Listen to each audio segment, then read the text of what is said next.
तो हेलो मेरे दोस्तों, मैं आपके लिए टोक्यो रिवेंज से रिलेटेड एक और वीडियो लेकर आशा करता हूँ वीडियो को पसंद आया तो वीडियो को लाइक करना, उस वीडियो को कमेंट करना, पाते हैं सब्सक्राइब का वीडियो अच्छी लगे तभी सब्सक्राइब करना, वरना आप वीडियो देख के वापस जा भी सकते हो। तो स्टार्ट करते हैं वीडियो से पहले एक लाइक दिखा लो, टिप्स डाल वीडियो करना लो क्योंकि ये वीडियो की सबसे अलग अलग मस्त। तो स्टार्ट करते हैं वीडियो बिना किसी टाइम गवाए। तो हेलो मेरे दोस्तों, जैसे जानते हो कि भाई टोक्यो रिवेंज का चैप्टर 263 आ चुका है और ये भाई सब चैप्टर है हमारे डार्क इम्पल्स पे बेस्ड।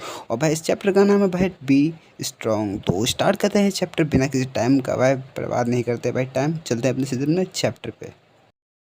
टोक्यो रिवेंज के चैप्टर 263 की पहले पेज में हम लोग को दिखाया जाता है छोटा माइकी जो कि तकरीबन 3 साल के करीब का होता है और वो अपनी स्टोरी बता रहा होता है जो कि इतने टाइम फाइटिंग के बीच में जो कि हम लोग को दिखाया जा रही है। और वो कहता है पापा की मेरे पास खाली एक ही याद है जो कि ये है।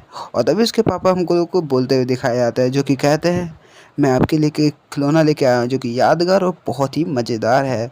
यह अमेरिकन हीरो है जो कि बहुत कूल और बहुत ज़्यादा पावरफुल है। जिसको सुनने के बाद भाई हमारे माइकी का मुंह खुला रह जाता है जो कि 3 साल का माइकी है। और भाई साहब वो कहता है क्या पावरफुल, जिसके बाद हमारा माइकी कहता है जब मैं 3 साल का था तो मेरे पापा की डेथ हो गई थी एक कार एक्सीडेंट में। जिसके बाद हम लोग को सीन शिफ्ट होता है, हम लोग को दिखाया जाता है भाई एक बच्चे को जो कि भाई अपने चेले चापड़ दोस्तों के साथ घूम रहा होता है बैग टांग के, भाई सब शायद बंक मार रहा होगा। और तभी वो कहता है मैं शिबुया में से तीसरे नंबर पर पावरफुल बंदा हूँ। जिसको सुनने के बाद भाई हमको दिखाया जाता है कि भाई बच्चों को सुना रहा होता है और पीछे से भाई माइकी भागते हुए आ रहा होता है और वो अपने दोस्तों से बात कर रहा होता है, हंस रहा होता है। उन्हीं में से उसके चेले चापड़ बोलने लगते हैं इसमें कोई शक नहीं है, तुम बहुत ज़्यादा पावरफुल हो। और अगले सीन में उनको दिखाया जाता है कि भाई साहब हमारा माइकी वहाँ पहुँच जाता है और चिल्लाते बोलता है हे। और जिसके अगले सीन में हम लोग को दिखाया जाता है कि भाई वो एक किक लैंड कर देता है उस लड़के पर ही। वो लड़का पूरी तरह से समझ भी नहीं पाता वो बच्चा और उसके मुंह पे किक लग जाती है। अगले सीन में हम लोग देखते हैं कि भाई साहब किक कितनी जोर ज़बरदस्त थी, मतलब हमारा माइकी हवा में उड़ते उड़ते किक मारता है जिसकी वजह से भाई वो बच्चा वहीं पे नॉक आउट हो जाता है। और भाई साहब ये सीन देख के भाई उसके जो दोस्त होते चेले चापड़ उसकी फड़के चार हो जाते हैं, मतलब दोनों के देखे फेस, मतलब समझ रहे हो कितना हार्ड बीमारी है। जिसके अगले सीन में हम लोग को दिखाया जाता है कि भाई हमारा माइकी चुपचाप खड़ा होता है और कहता है क्या बकवास है, मुझे कमज़ोर लोगों से नफ़रत है, सख्त नफ़रत है। और भाई साहब हम लोग को सीन दिखाया जाता है जहाँ पे एक सिटी का सीन होता है और माइकी की आवाज़ में हम लोग को सुनाया जाता है कि वो कह रहा होता है ये कोई बड़ी बात नहीं है। जिसके बाद हम लोग को दिखाया जाता है एक हॉस्पिटल और एक हॉल। और अगले सीन में हम लोग को दिखाया जाता है माइकी की मम्मी को जो कि हॉस्पिटलाइज हुई होती हैं और भाई माइकी उनके बगल में बैठ के बातें कर रहा होता है और हंसते हुए कहता है मैं आज पहली बार तीसरी क्लास के सबसे बड़े बच्चे से मिला और जानते हो मैंने क्या किया, मैंने उसे पीटा। ये सुनने के बाद भाई हमारे माइकी की मम्मी मुस्कुराते हुए, मतलब उनको खुद नहीं पता कि उनका बच्चा क्या करामाते कर रहा है, वो तो हॉस्पिटल में है इसलिए। और वो कहती हैं तुम बहुत स्ट्रांग हो मांजिरो। जिसके बाद वो कहती हैं अपने पापा की तरह बिल्कुल तुम। ये सुनने के बाद भाई हमारा माइकी बहुत खुश होता है और हमारा माइकी कहता है मैं हफ्ते में एक बार अपनी मम्मी से मिलने हॉस्पिटल जाया करता था, मुझे बहुत अच्छा लगता था उनसे मिलने के बाद। और अगले सीन में हम लोग को दिखाया जाता है कि भाई माइकी सबको पेल रहा होता है एक पार्क में और भाई साहब कहता है लो इसका मजा चको। और ये कहते हैं वो बच्चों को किक मार रहा होता है, मतलब अपने हाइट के बंदों को किक मार रहा होता है। भाई सारे बच्चे, मतलब भाई बेहोश पड़ा हुआ है, एक बच्चा रो रहा है। तो भाई समझ रहे हो अपनी उम्र में भी भाई इसने बड़े गंदे गुल खिला दिए हैं। और उसके बाद हम लोग को दिखाया जाता है कि भाई माइकी अपनी मम्मी से मिलता है जहाँ पर वो अपनी मम्मी से कहता है वो बच्चे हारने लगे तो रोने लगे, कितनी हंसी वाली बात है ना। जिसके बाद उसकी मम्मी रिप्लाई करते हुए कहती है वो बच्चों को रुलाना तो बहुत आसान है। जिसके बाद हमारा माइकी जवाब देते हुए कहता है क्या क्या मेरे पापा भी ऐसे रोते थे क्या। जिसके बाद उसकी मम्मी सोचने लगती है और कहती है हाँ कह सकते हैं, पर मुझे ज़्यादा अजीब जब लगता है वो जब पब्लिक प्लेस में रोता। और ये सुनने के बाद हमारा माइकी कहीं ना कहीं मुस्कुरा रहा होता है और साइलेंट होके बोलता है जब मैंने अपनी मम्मी से इस बारे में बात करी तो मेरी मम्मी ने खाली मुझे अपने पापा के बारे में बताया कि मेरे पापा कैसे थे। और सीन शिफ्ट होता है अगले सीन में हम लोग को दिखाया जाता है उसकी मम्मी को जो कि कह रही होते है वो आदमी होपलेस था। और कहता है माइकी उनकी मुस्कुराहट एक अजीब व गरीब की तरह थी, मतलब अजीब व गरीब थी क्योंकि उनको देखने के बाद मुझे बहुत अजीब लगता था। और वो माइकी अपनी मम्मी से सवाल करते हुए पूछता है तुम आप अपने मतलब मेरे पापा से प्यार करती थी, क्या आप मेरे पापा से प्यार करती थी। जिसके बाद हमारी माइकी की मम्मी कहती हैं तुम सोचते हो इसके बारे में। इसके बाद हमारा माइकी कहता है, अच्छा तो मैं अब डैडी की तरह रहूँगा, क्यों, ठीक है ना। और भाई अगले ही सीन में हम लोग दिखाया जाता है कि बाहर बर्फ़ पड़ रही होती है और एक बंदा भागते हुए जा रहा होता है, चिल्ला रहा होता है, ग्रैंडपा ग्रैंडपा ग्रैंडपा। और अगले सीन में हम लोग को दिखाया जाता है अगले पेज में कि भाई वो बंदा होता है सिनिचिरो, जो कि कह रहा होता है, मुझे हॉस्पिटल से कॉल आया, मॉम मॉम। जिसके अगली बार में बोलता है कि मॉम की कंडीशन बहुत ही सीरियस है, बहुत ही सीरियस है, मुझे हॉस्पिटल से कॉल आया। जिसके बाद हम लोग को दिखाया जाता है कि सारे बंदे शौक में होता है, खासकर माइकी तो। और भाई हमारी एमा भी वहाँ पे बैठी होती है। सीन शिफ्ट होता है, हम लोग को दिखाया जाता है कि हॉस्पिटल का सीन, जहाँ पे सब लोग पहुँच चुके होते हैं हॉस्पिटल में। और डॉक्टर कहता है, ये कहना सही रहेगा कि आपकी आखिरी बार मुलाकात होगी उनसे, तो आप उनसे आखिरी बार बात कर सकते हैं। और ये कहते हुए भाई वो डॉक्टर हट चला जाता है। और अगले सीन में हम लोग को दिखाया जाता है कि भाई माइकी अपनी मम्मी के पास खड़ा हुआ होता है और कहता है, मॉम मैं आज एक और लड़ाई जीता। और अगले सीन में वो मुस्कुराते हुए कहता है, कमज़ोर लोग बहुत जल्दी ही रो जाते हैं, बहुत जल्दी ही हार मान लेते हैं। जिसके बाद हम लोग को दिखाया जाता है कि माइकी अपनी मम्मी की तरफ और आगे बढ़ के कहता है, मैं रोने वाला नहीं हूँ मॉम, मैं रोने वाला नहीं हूँ, मैं तुम्हें प्रोटेक्ट करूँगा हमेशा मॉम, मैं आपको प्रोटेक्ट करूँगा हमेशा। इसलिए प्लीज़ वापस घर चलो मॉम, वापस घर चलो।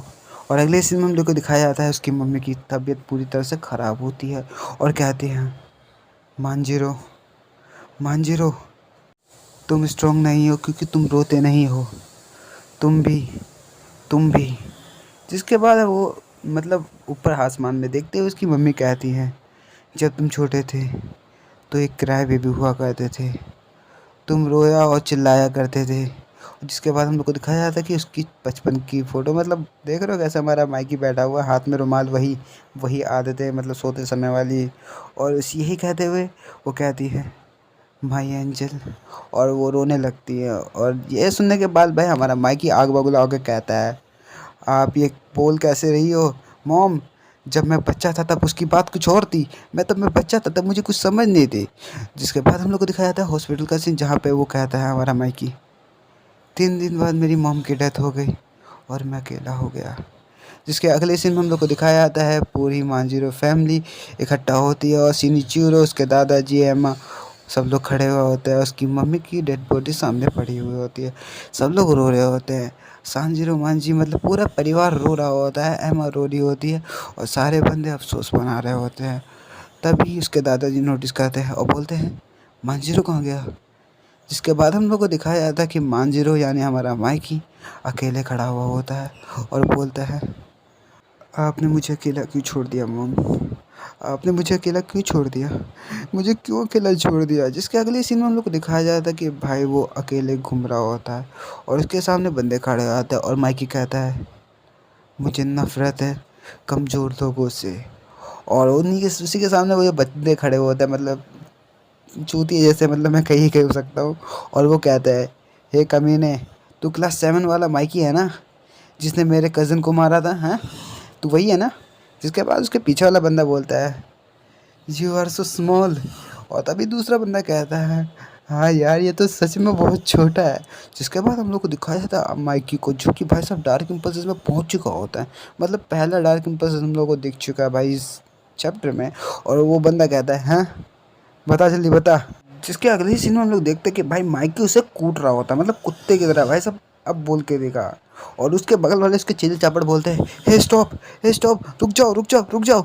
और दूसरा बंदा बोलता है, तुम इसे मार दोगे, तुम इसे मार दोगे, रुक जाओ यार रुक जाओ। जिसके अगले सीन में हम लोग को दिखाया जाता है कि भाई हमारे सांजू का मुंह फाड़ने के बाद हमारा माइकी खड़ा हुआ होता है और वो कहता है, कमज़ोर लोग बहुत ही जल्दी रो जाते हैं, बहुत ही जल्दी रोने लगते हैं। और हम लोग को दिखाया जाता है सांजू को, जो कि उसका मुंह पूरी तरह से फट चुका होता है। और ये सुनने के बाद भाई सांजू को पागलपंती का दौरा कहना भाई वाजिब रहेगा, क्योंकि जिस तरह से वो हंसने लगता है और भाई वो हंसता है। और अगले ही पेज में हम लोग को दिखाया जाता है एक सिटी का सीन, जहाँ पे भाई हमारा माइकी 3 बड़े-बड़े बंदों को पेल के आसानी से खड़ा हुआ होता है। और भाई बाजी, और मतलब बाजी तो पूरी तरह से शौक होता है, लेकिन सांजू को पता है कि भाई उसके अंदर क्या चोचलापा है, क्या मतलब केमिकल लोचा है। और बाजी कहता है, तुमने कुछ ही देर में कुछ ही देर में हाई स्कूल के 3 बड़े बड़े लड़कों को 1 सेकंड में मतलब धो डाला, और तुम 5th क्लास में रहने वाले, तुमने इनको पेल दिया। क्या बात है, तुम तो एक मॉन्स्टर हो।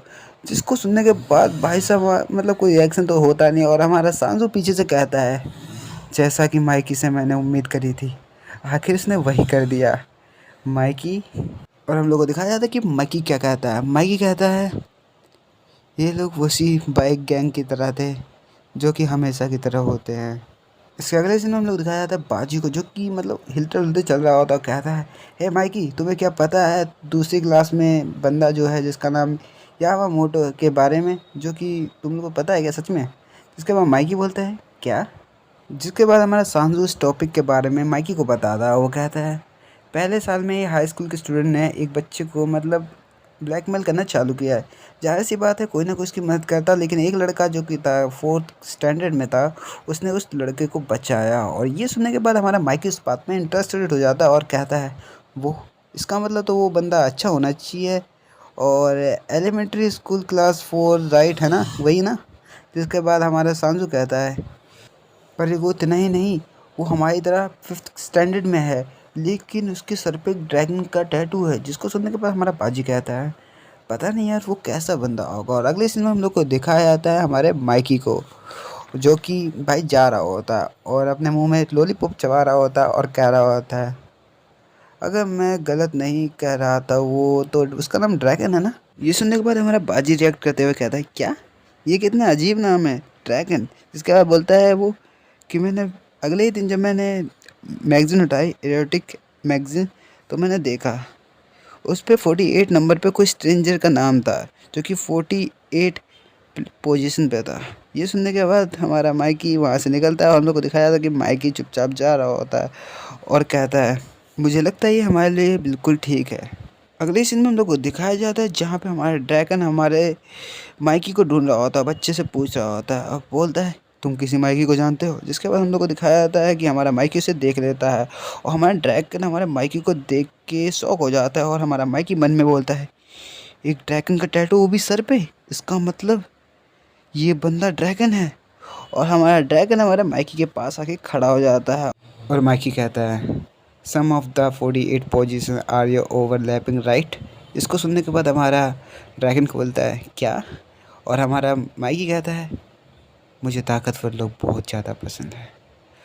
तो यही पे खत्म करते हैं एक और टोक्यो रिवेंजर्स से रिलेटेड वीडियो खत्म। आशा करता हूँ वीडियो को पसंद आई, और पसंद तो वीडियो को लाइक करना, रिलेटेड करना, बात है सब्सक्राइब का, वीडियो अच्छी लगे तभी सब्सक्राइब करना, आप अपना वीडियो देख के वो जा सकते हैं। तो बाय बाय, मिलते हैं न्यू वीडियो में जो कि सब अलग अलग मस्त। तो बाय बाय।